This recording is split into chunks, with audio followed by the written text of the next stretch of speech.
भगीरथ भालके यांनी आमदार आवताडे यांचा घेतला खरपूस समाचार। आमदार आवताडे यांच्या पायाखालची वाळू सरकली। पंढरपूर मंगळवेढा विधानसभा पोटनिवडणूक लागली तेव्हा पहिल्यांदा भाजपकडून उमेदवारी जाहीर करण्यात आली। यानंतर 2 दिवसांनी महाविकास आघाडीकडून माझी उमेदवारी जाहीर केली आहे, हे मी तारखेनुसार सांगतो। त्यामुळे भगीरथ भालके यांच्या मातोश्री निवडणुकीला उभारल्या असत्या तर मी निवडणूक लढवली नसती, असं बेताल वक्तव्य लोकप्रतिनिधी करत आहेत। हे चुकीचं आहे। येणाऱ्या विधानसभेला त्यांच्या पायाखालची वाळू सरकली आहे, त्यामुळे असं बेताल वक्तव्य करत आहेत। तुमची जागा तुम्हाला हीच जनता दाखवेल। भावनिक व नैतिकतेचा अधिकार घेऊन बोलत असाल तर तो तुम्हाला नाही, अशी खरमरी टीका विठ्ठल कारखान्याचे माजी चेअरमन भगीरथ भालके यांनी समाधान आवताडे यांच्यावर केली आहे। त्या बाबतीत वरिष्ठ महाविकास आघाडीचे नेते मंडळी निर्णय घेतील आणि त्या निर्णयाच्या बाबतीत मी त्याच्यावरती त्या ठिकाणी काही बोलू शकणार नाही। लोकशाही पद्धतीनं मागण्याचा सगळ्यांनाच अधिकार आहे, त्या बाबतीत ते नेते ठरवतील। मी यापूर्वीच सांगितलं होतं, मुळात ज्यांना लोकप्रतिनिधी किंवा आमदार ज्यांनी केलं आणि त्यांच्या स्टेटमेंटवरून त्यांच्या बोलण्यावरून ज्यांनी मदत केली, ज्यांनी इथपर्यंत पोहोचवलं, त्यांच्याबद्दल तुम्हाला आत्मीयता आणि हे जर दिसत नसेल तर या गोष्टीचा पश्चाताप भविष्यकाळात होईल, म्हणून मी यापूर्वीच अगोदर माझ्या त्या ठिकाणी वेगवेगळ्या स्टेटमेंटमधून सांगितलं। तो पश्चाताप त्या ठिकाणी त्यांना दिसून आलेला आहे, ते त्यामध्ये भविष्यकाळात दुरुस्त करतील हे सांगितलं होतं। ते नक्की येणाऱ्या विधानसभेत ते दुरुस्त करतील। MIDCच्या बाबतीत देखील जसं तिथल्या आमच्या शेतकऱ्याच्या 24 गावच्या पाण्याच्या योजनेबाबतची चाललेली फसवणूक आहे, त्या बाबतीतच ते आहे। आज जमीन याच्या बाबतीत या MIDCची मान्यता त्या ठिकाणी मिळालेला तो GR आहे। मात्र इथून पुढच्या काळात त्याच्या बाबतीत काय गोष्टी घडतायत, काय होतंय, शेतकरी आणि तिथल्या लोकांचं काय म्हणणं आहे, सगळ्या गोष्टींचा विचार करून MIDC व्हावी ह्या मताचा आम्ही त्या ठिकाणी अनेक वर्षापासून प्रयत्न करतोय। होणार असेल तर आम्ही त्या गोष्टीचं स्वागत करू, पण निवडणुकीपुरतं काहीतरी जुमला आणून करणार असाल आणि लोकात आमच्या तरुणात जर दिशाभूल आणि अफवा पसरवणार असेल तर हे त्या वेळी आम्ही उघड करू। लोकसभेच्या निवडणुकीच्या निमित्तानं मी इथल्या पंढरपूर मंगळवेढा असेल आणि पंढरपूर तालुक्यातल्या मग माडा विधानसभेमधली गाव असतील, सांगोला विधानसभेमधली आणि मोहोळ विधानसभेमधली या गावांना सगळ्यांना प्रमुख वडीलधारी असतील, तरुण सहकारी, माता भगिनी या सगळ्यांना विश्वासात घेऊन महाविकास आघाडीच्या दोन्ही उमेदवारांच्या पाठीमागे भक्कमपणे उभं राहून आमच्या प्रत्येक कार्यकर्ते असतील, पदाधिकाऱ्यांनी बूथ लेवलला स्वतः थांबून त्या ठिकाणी काम करून मताधिक्य देण्याची भूमिका आम्ही लोकसभेला त्या ठिकाणी पार पाडली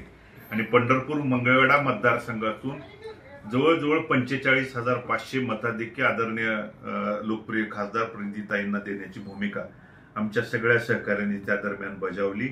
त्याचबरोबर मोहोळ मतदारसंघाला जोडलेल्या 17 गावातून 12,000 त्या ठिकाणी मताधिक्य आणि माडा मतदारसंघातल्या उमेदवाराला देखील मताधिक्य देण्याची भूमिका आम्ही त्यावेळी बजावली आणि म्हणून महाविकास आघाडीचं लोकसभेला आम्ही त्या ठिकाणी प्रामाणिकपणे काम केलेलं आहे। याच गोष्टीवर आम्ही महाविकास आघाडीचे सर्व नेते मंडळी, प्रमुख म्हणून आदरणीय शरदचंद्रजी पवार साहेब असतील, काँग्रेसचे आदरणीय नानाभाऊ असतील, आदरणीय सुशीलकुमारजी शिंदे साहेब असतील, खासदार आदरणीय खासदार प्रदीपताई शिंदे असतील किंवा खासदार दयशीलबाई मोहिते पाटील साहेब असतील, यांना सांगून महाविकास आघाडीकडून मी येणारी विधानसभा लढण्यासाठी इच्छुक आहे, आपण संधी द्यावी ही विनंती आम्ही त्यांना त्या ठिकाणी केलेली आहे आणि ते या सगळ्या गोष्टीचा सारासार त्या ठिकाणी विचार करतील।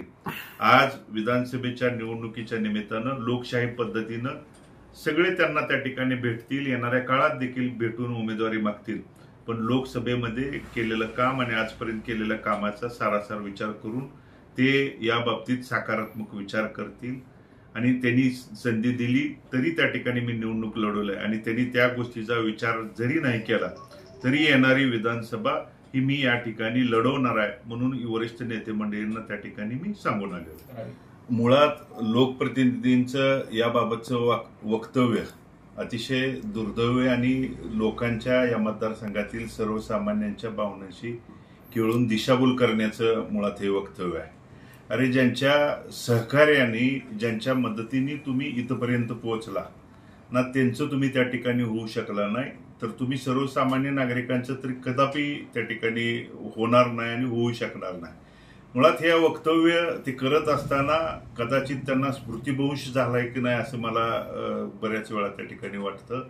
मुळात लोकप्रतिनिधी म्हणून काम करत असताना तुम्हाला ना त्या ठिकाणी नैतिकता आहे, ना तुमच्या भाजप या पक्षाला कुठल्याही गोष्टीची नैतिकता असण्याचं काय आजपर्यंत दिसूनही आलं नाही आणि कारणही नाही. या पोटनिवडणुकीमध्ये उमेदवार डिक्लेअर करत असताना तुम्ही कुटुंबातल्या माझी आई असती तर त्या ठिकाणी मी निवडणूक लढवली नसती हे लोकप्रतिनिधीचं जे वक्तव्य आहे, तर मुळात तुम्हाला तारखेनुसार मी सांगू शकतो, या पोटनिवडणुकीच्या मतदारसंघाची निवडणूक लागली होती त्यावेळी सर्वप्रथम भाजपनेच उमेदवार पहिल्यांदा त्या ठिकाणी डिक्लेअर केला आणि त्यांच्या डिक्लेरेशन नंतर 2 दिवसांनी राष्ट्रवादी काँग्रेस पक्ष म्हणजे महाविकास आघाडीकडून माझ्या उमेदवारीचे डिक्लेरेशन केलं. तर मग तुम्ही त्या ठिकाणी तुमची उमेदवारी पहिल्यांदा डिक्लेअर करताय, निवडणूक लढवायचं त्या ठिकाणी सांगताय. मुळात तुम्हाला वाटत असेल पोटनिवडणुकीला त्या ठिकाणी झालं त्या पद्धतीनं दिशाभूल, लोकांच्या मनामध्ये काहीतरी अफवा पसरवून वेगळं आपण करू शकतो, पण लोकांनी त्या ठिकाणी ठरवलेलं आहे आणि या लोकसभेच्या निवडणुकीच्या निमित्तानं पंढरपूर मंगळवेढ्यातल्या तमाम मायबाप जनतेने आशीर्वाद रुपये मतदानातून मताधिक्यातून त्या ठिकाणी दाखवून दिलेला आहे आणि येणारी विधानसभेच्या दृष्टिकोनातून तुमच्या कदाचित पायाखालची वाळू सरकल्यामुळं अशा पद्धतीची वक्तव्य स्टेटमेंट देऊन दिशाभूल करण्याचं काम जर तुम्ही करत असाल तर येणाऱ्या विधानसभेला ही सर्वसामान्य मायबाप जनताच तुम्हाला तुमची जागा त्या ठिकाणी दाखवेल. मात्र भावनिकतेच्या मुद्द्यावर, नैतिकतेच्या मुद्द्यावर तुम्ही त्या ठिकाणी बोलत असाल तर तो अधिकार ना तुम्हाला काल होता, ना आज आहे आणि ना भविष्यात तुम्हाला त्या ठिकाणी तो असणार.